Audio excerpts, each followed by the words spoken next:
Good morning, beautiful babes. I got a channel message. Think of me as someone in mourning, but also as someone about to miraculously transform and be reborn as someone unrecognizable. Think of me as somebody who's waving goodbye to an old life that they left behind long ago, but also as somebody who's about to break out and express new things in new ways for the very first time in their life. Do not approach life from a place of projection and fear, but a place of awe and curiosity. For this is the energy that is going to carry us forward and give us all the whimsy and carefree spirit that we need to birth this new earth and this brave new world. So, kind of a beautiful message. And it came through when I was sitting out back in my new place. I've got some nosy neighbors. Some of you guys know that because I've shared it before. And at one point during the early days of me arriving here, I was so drained and depleted, and I was seeing I was seeing myself from their perspective and thinking, wondering what they must think of me. And I thought of myself because at the beginning when I first moved here, I was purging a lot, crying a lot, letting go because I just moved back to my hometown, doing all this 111 spirit, thank you, all this inner child healing and all this letting go of old paradigms and the heaviness of my old, incarnation. I've had multiple in this one life. In any case, it came to me. This it's kind of like a poem. Think of me as someone in mourning, but also someone. It's like you can't put a label on this experience. It's not bad. It's not amazing and beautiful. It's kind of a combination of everything. Because in order for this new life to be born, you really do have to let an old version of you die. And you have to mourn that version of you. And you have to do it in isolation. And you have to strip everything down and get to know yourself. And it's scary. And you have to do it without the support of people most of the time. And you also have to do it while feeling alienated from everyone else on the planet, pretty much, because this is such an unusual process that not a lot of people are talking about. And that's why I make it such a priority to get on here and share the experience with you guys, even though it's not always fun to talk about these, very personal details of my life. It's not always fun to shine a light on the darkness that is this journey for me sometimes. But I know that it's important because there's so many of us experiencing this awakening right now. And we need to support each other and we need to have each other's back. And most importantly, we need to rally behind ourselves and our higher path and really commit. Okay? Because this next phase of ascension, I'm hearing, is about to ramp up. So the shedding process is what has just been happening, is what I'm hearing. Sorry, I got a little hair on my hand. The ascension process is about to ramp up because a lot of us are stepping up into a higher realm, a higher level of responsibility. And this is going to come after we've surrendered our old life, our old self, and purged all the heaviness from that previous incarnation. And once that happens, our workload is going to be increased. We're going to feel, in a way, more burdened, but because we've cleared space, it's going to be easy. Easy. Nothing is easy on this journey, but it's going to feel more effortless than it would have 2 months ago because we've cleared all this space now. So for those of you that feel like you are stuck in a cycle of purging or grieving or just feeling loss, feeling loneliness, grief, just know that that's because it's serving a very important purpose. And once you have to surrender to that process, in order for this to work. But once you surrender to that process, you're going to be spit out into a new arena, is what I'm hearing, where you're going to be utilized in more. Basically, what I'm seeing is somebody who's being utilized spiritually by a lot of different energies. I don't know how to describe it. It's not like a thing I saw or a thing that I heard. It's like a whole combo. Um, Basically, your workload is going to pick up, okay? And a lot of you guys are skirting. I'm also hearing a lot of you guys are skirting your work, your spiritual work altogether. You're just like, fuck this. You're drowning in your grief. You're drowning in some self-pity. Some of you. Others of you are flying, are moving with flying colors. But I just want you to know that there are two different collectives right now, and it is important for us to unite in our purpose. And I can't say it enough. The Spirit says it through me. This awakening is happening through each and every one of us. It's not something happening to the earth. You know what I mean? It's not a new earth and then we're all going to like meet it there. Like we are the ones that are raising the vibration of the planet, of the, collective. And we're not doing it alone. Okay. I know not everybody here believes in angels and, extraterrestrial. I do, mostly because I'm in communication with them. So it's pretty hard for me to ignore at this point. But I've always believed in things unseen. And those of you that don't believe in that need to start believing in it, because if you're resisting, you need to know that you're not doing this alone. Being able to pray and ask for help, being able to close your eyes and know that that you're communicating with your higher self, with beings that are watching over this whole process, because they are. I know it sounds crazy. Trust me, I didn't expect to be saying any of this shit, doing any of this shit a year ago. You could have fooled me. I thought I was going to start a school for self love. I thought, I thought. I planned. And meanwhile, Spirit's up there cackling because none of that shit was going to come to fruition. But it was an important step for me to think I was doing those things in order for me to jump through these certain hoops. And there's a reason why this is coming up. Some of you guys are planning. You're making all these plans for the future, some future that might not even come. And certainly it's not going to come in the way that you think. And certainly you're not going to have the kind of control that you want. And I'm laughing because I know the feeling.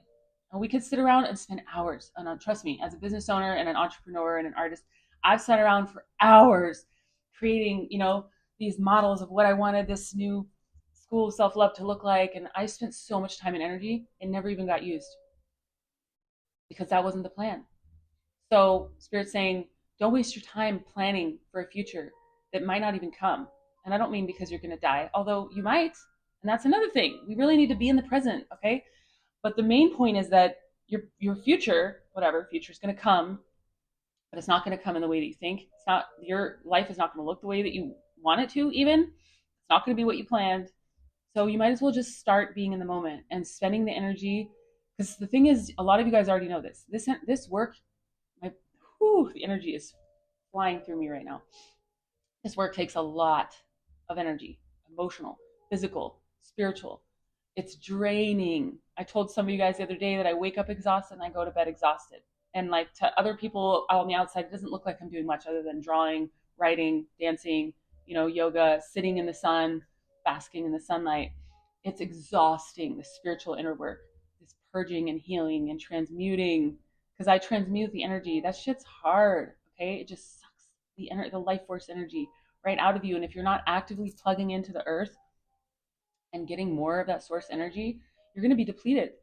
And then if you're on top of that, you're spending all your time reaching outside of yourself, trying to scramble and create a plan that, is probably not going to come to fruition, at least not in the way that you think. You're wasting your valuable energy on something that isn't really important right now. What's important right now is that you use that energy to fuel yourself, to care for yourself, to get through the day and get through the day in a better way than you did the day before. And by that, I mean, there's no judgment here, but don't drown. You know what I mean? And if you're drowning, then definitely don't be wasting your time, I should say, on future things. Focus on your energy levels now. Focus on filling your cup, dude, because we can't do any of this with an empty cup. So I'm seriously shaking. This energy is so powerful. Also, it was a full moon yesterday. I usually speak to that. It didn't come up. But it is a powerful full moon. It's a time to release old energy, old ideas, old fears, thought patterns. I'm also being guided to say that blue jays might be significant for you. There's like these two blue jays that seriously have been haunting me for a week. They sit like right outside my windowsill, multiple different windows, and they look in at me. And they're so loud. It's really amazing. They're doing it right now, but this window doesn't open.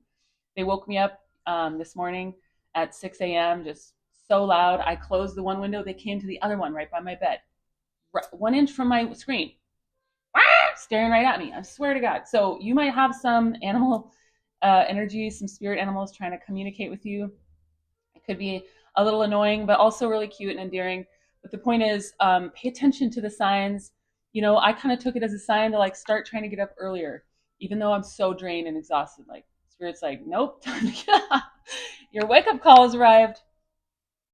But yeah, you're not doing this alone. There's like energies and beings that have been with you this whole time. Think about the time that you were at your lowest. A lot of people in my collective have reached some low lows. Okay, suicidal, perhaps. Maybe it was just childhood trauma. And I say that there's nothing just about it. This bird is putting on a show for me. Picture yourself at that time and know that you had angels surrounding you, that you were not alone, that you were never alone, not even in your darkest moments. You've always had beautiful angelic presences, your ancestors and guides watching over you. And if that doesn't comfort you, I don't know what will, because it comforted me immensely. Imagining my panic attack I had when I was 15 in Reno. I could tell the story. It's pretty alarming, but I had a panic attack and I was curled up in a ball in a hotel in Reno with a bunch of creepy weirdos at 15. And I pictured that moment and I'm like, my guides were there. My angels were watching over me. Even in that moment, I feel like I could cry. You're never alone. You're not doing this alone, you guys. So take strength in that, okay? And if you need help getting guidance from your ancestors and guides, my best advice is to close your eyes and ask for help. Get quiet, start meditating. If you don't have a regular practice, get a regular practice. Even if it's only 2 minutes a day, it makes a difference, trust me. Especially if you can meditate in the sun, man, there's something that happens.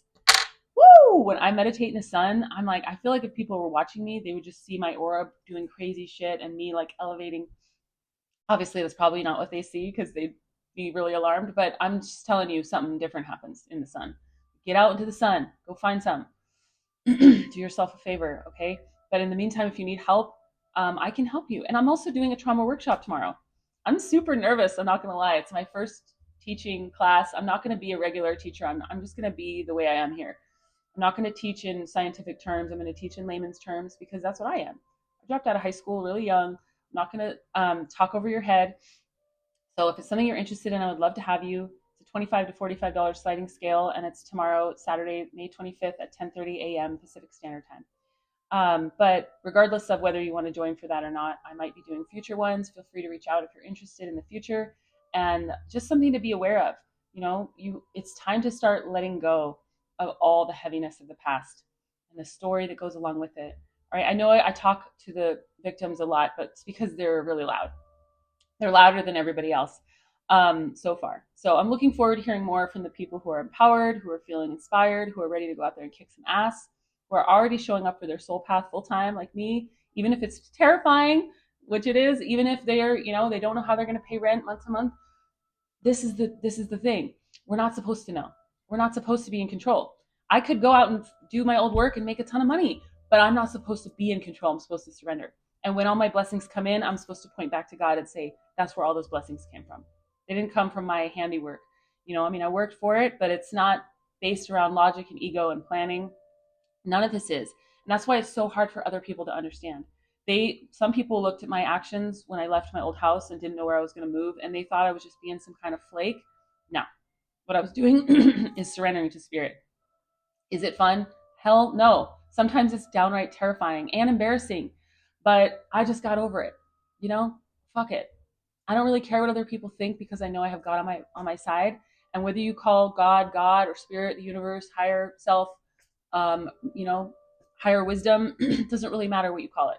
But we're serving a higher purpose here, and at least that's what I'm doing. I'm trying to lead us into this new earth through the avenue that only I can lead us down. And there are a lot of other avenues you can go down. But for those that feel called to me, it's because we have soul history. We've been through other lifetimes together. We've been brother, sister, friends, mother, husband, wife. We've been all kinds of things, business partners. And so there's a familiarity here. And it's time for you to start reaching your own collective. All right. A lot of you guys are writers, healers, teachers, leaders, artists, musicians. It's time for you to start sharing your gifts, start speaking out, sharing your viewpoint, using that platform. If you haven't created one, start creating one, but use that platform to spread positive change and, authenticity, love, self-love, and messages of hope for this collective because, man, oh man, do we need them right now. We really need you. We need you on our team. Okay, I can't do this alone. I keep saying that. I know I'm not doing it alone, but I say that because it's true. I need you guys to step up and do your part. And again, if you need help finding your blueprint, figuring out your soul path, connecting with your guides, any of that, I can help you. And I'd love to help you. It's really kind of an amazing gift to be able to do that work. My website is sacredmuseproject.com. All right. So it was a juicy message. I hope it reached those that need it. I love you so much. Keep going. I'll see you soon.